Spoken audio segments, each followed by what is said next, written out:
Poor Ellie put herself out on the line and was like, can you fuckers help me, please? We're supposed to be a community. And they were like, no, we need all of our strong men to be up on the walls. Hey, maybe you should train more people. Maybe you shouldn't just have 16 strong male fighters in your community that you rely on. Maybe you should, like, I don't know, start training the women. And that's just the kind of sexist bullcrap that's going to keep you in the kitchen. Sit your ass down.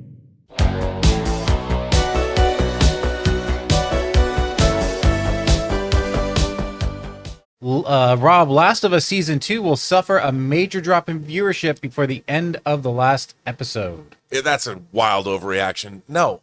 Are you sure about that? I mean, could there be a bit of a drop? Maybe, but I really don't think there's going to be any kind of a significant drop. Now, obviously, we know now what we know now, right? And most of us, those of us with common sense at least, knew that this was going to happen. But these so-called professionals like John Campea and friends who do this for a living somehow failed to see this coming. I find that fascinating. Look, I think a good show is a good show. And I think that the emotional stakes, if you can elicit an emotional response from an audience, they're going to come back. I guess it's still going to go up because like you said, Rob, once you really touch emotions in people, they tend to come back. Yeah, unless, of course, the emotion is, I no longer give a fuck. And I think a lot of people are going to want to know, where is this going to go? And I think where it goes is interesting enough that people are going to keep coming back to the show. It's a bold strategy, Cotton. Let's see if it pays off for them. And I think the viewership will increase. Yeah, I am also going to say I think it's going to increase. The price is wrong, bitch. Everybody loves a lesbian, honey. Norton's passe, Ellen's funny. Let those Baptists think what they like. There's nothing, no, nothing quite like a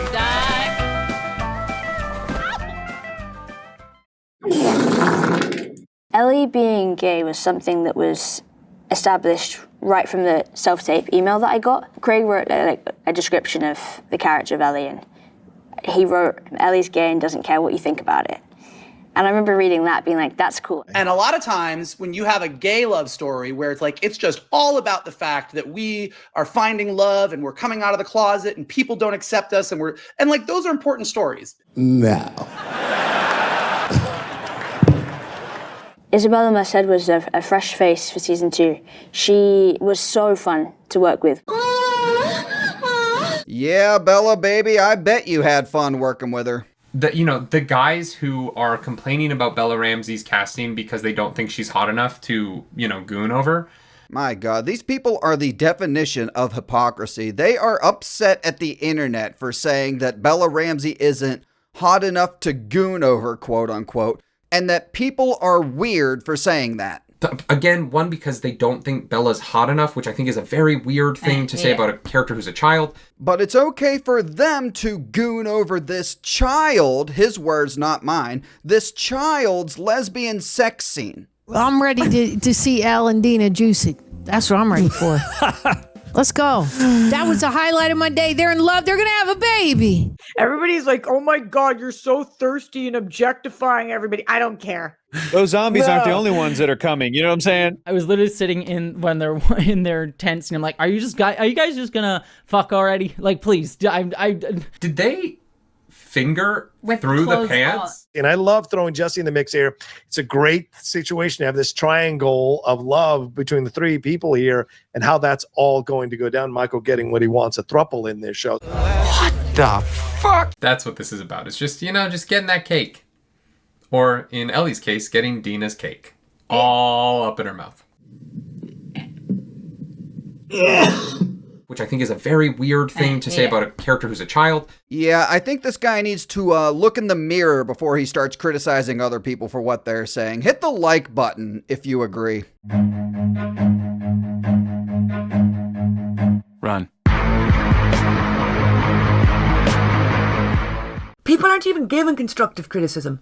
They're just trying to go viral with takes on the show. I don't want to be a part of this community that is like so intensely hating on something. All I'm getting lately is just people shitting on season 2. I think people need to be more comfortable like withholding their criticism until you see how things play out. Right. The worst people on the internet are going to use the fact that this is a little bit of a disappointment. Yeah. To be really shitty. Yeah. And that sucks. But people make it their full-time career, like they're getting paid, which they probably are, to just like shit talk something they don't like. I think the bigger issue here is that you and your pals, for whatever reason, allow that to massively trigger you.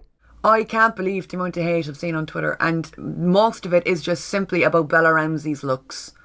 Do you know how weird it is to hate a character because you are not physically attracted to them? Do you have to want to shag every character you see on a TV screen? Sweetheart, as we literally just covered in the previous segment of this very video, the only ones sexualizing these characters are Neil Druckmann and his creative team, and you people. She's just checking to see if she's pregnant. She's like, hang on, is there really a baby up there? Hang on, give me a second. Let me go have a look. We have criticisms, and they don't extend to like, we don't like this show because we don't like this actor and blah, blah, blah. Like, there are people online who are nasty and saying things like that, and that is not our take. We get too invested in what we want. Yeah. And this story did not play out how I wanted it to benefit me, and therefore it's bad. It has nothing to do with the story itself. It's just not what I wanted, and therefore it cannot be good because of that. Yeah, I think all fans really wanted from this season was for Druckmann to fix the many, many mistakes from The Last of Us Part 2. Maybe have Joel in it a little more and, I don't know, kill him off in a way that doesn't completely disrespect his character and make him look stupid. And I'd probably also say maybe tone down on the woke stuff. I don't think that's asking much. But Druckmann somehow found a way to make all of those things worse. Congratulations.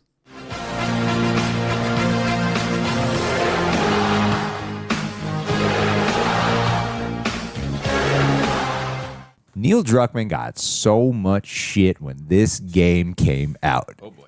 And now you see his like true directing chops. I cannot sing the praises of this episode enough. Yeah, allow me to translate. Neil, if you're watching, please give us early access and invite us to the premiere of season 3. Yeah, no, he's like the guy behind. He's the George Lucas. Okay. Yeah, he's the guy behind Last of Us. Go fuck yourself.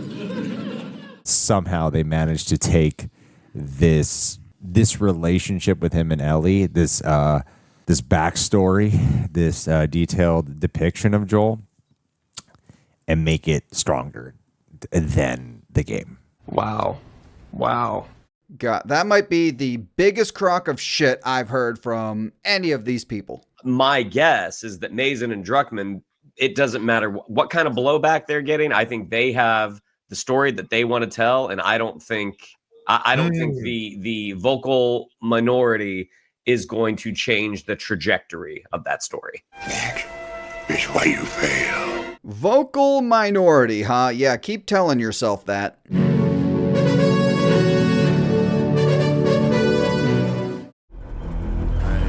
That's right. Season 3 is all about me. Will people tune in? Absolutely fucking not. All the people that were naysaying, like, even this season, I think are going to be excited to come in for season 3 to see that perspective. I think general going audiences, if they give it a chance, will like the Abby stuff. I like Abby a lot. I do. Same. I love Abby. Really?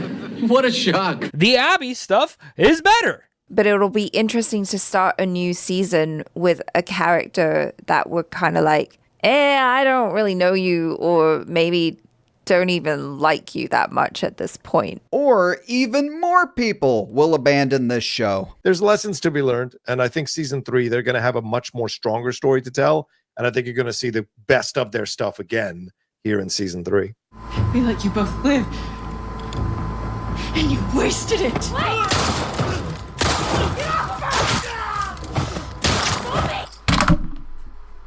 I'm not doing this. I'm good. Fuck this.